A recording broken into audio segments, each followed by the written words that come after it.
I'm going to give you guys a little bonus on the photo painting palettes. I'm going to show you two more images that are not scenery, but are with people. And usually I don't use them for people, but let me show you how I use them. I'll do a really quick review. I'm going to show you now a Renoir, how I took an image and I translated it into a Renoir. We have here a poster of a Renoir, and this little girl, which Renoir painted, was my inspiration for this image. And let me show you what I have here. I have this image that I got from iStock Photo, and it is an image of a little girl, and it looks like the photographer repeated her many times all over in the woods, and it's kind of cute. I didn't need the entire image.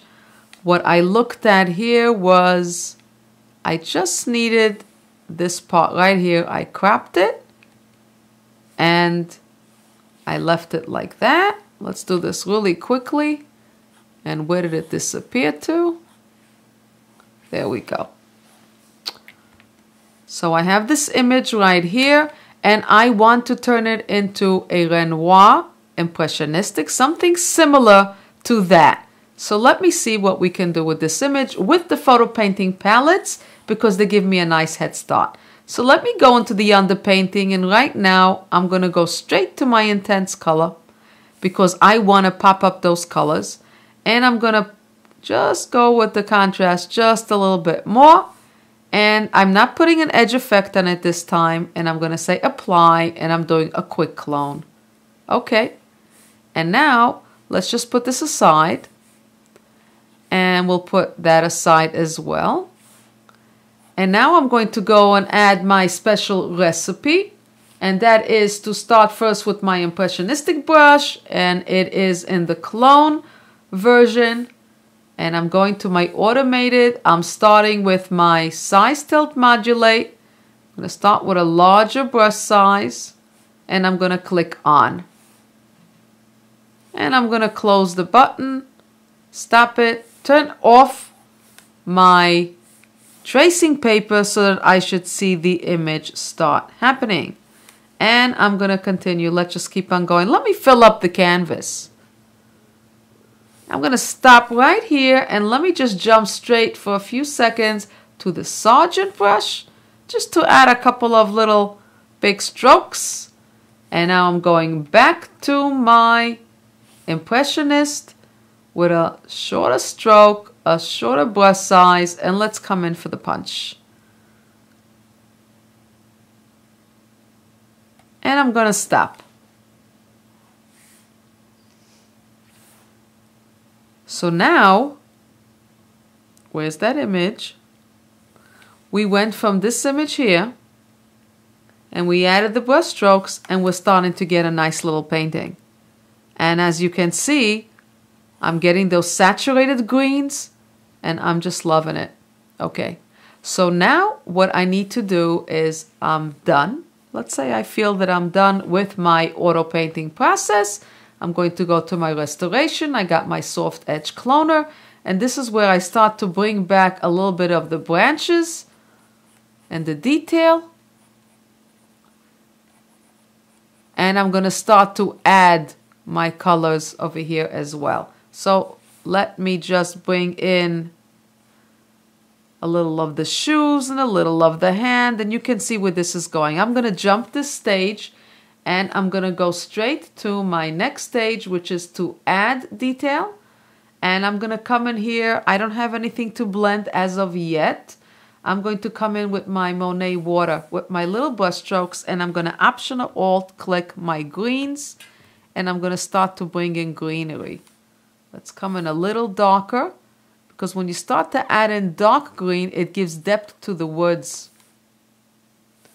And the dark always are underneath. It makes it look like it's deeper. You always put the dark greens down first, and then you come in afterwards with your lights on top.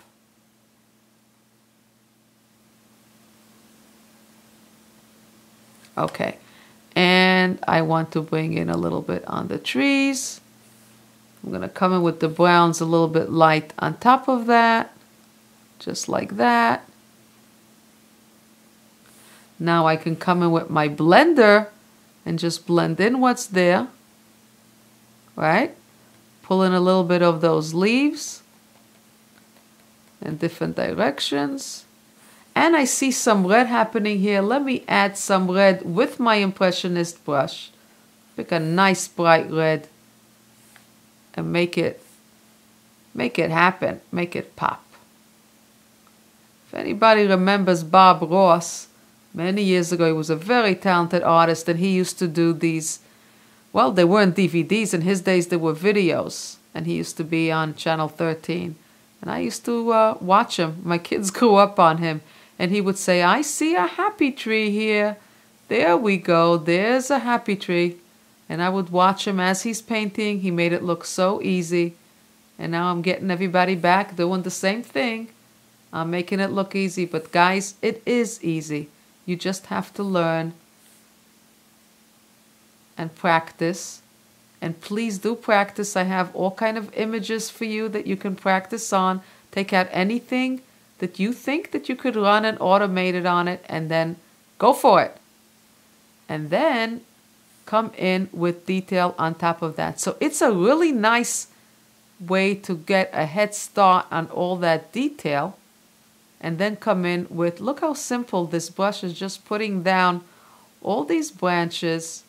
Let's say I want to come in with a little yellow over here. See, I see a little something happening there. And let me come in with my blender afterwards and just let it blend in a little. That's nice. There's a little sky in there. We don't want to lose that little bit of sky. Just over there.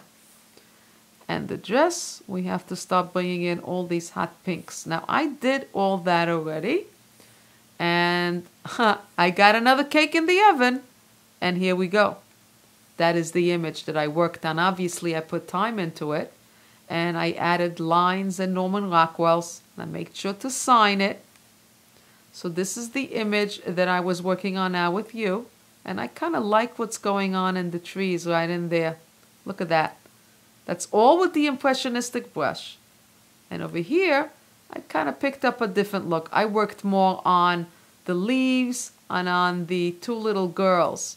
And here, I got in more involved. You see how every time you do something, you see something else. Look at how I did it here the first time, and I kind of like how I did it now over here. So let's go again to the original. Where's that original? I'm going to go back and revert it. And it's reverting it totally to its image. So I had a big image here that I didn't even think looks like a painting. I cropped it, and I came up with something like this. This is the total image. It's not yet finished, but you can see where it's going. That's one part over here. Look at that, how beautiful and painted that is. And this was actually the image that was finished. So that's one bonus. I'm going to share with you now another one.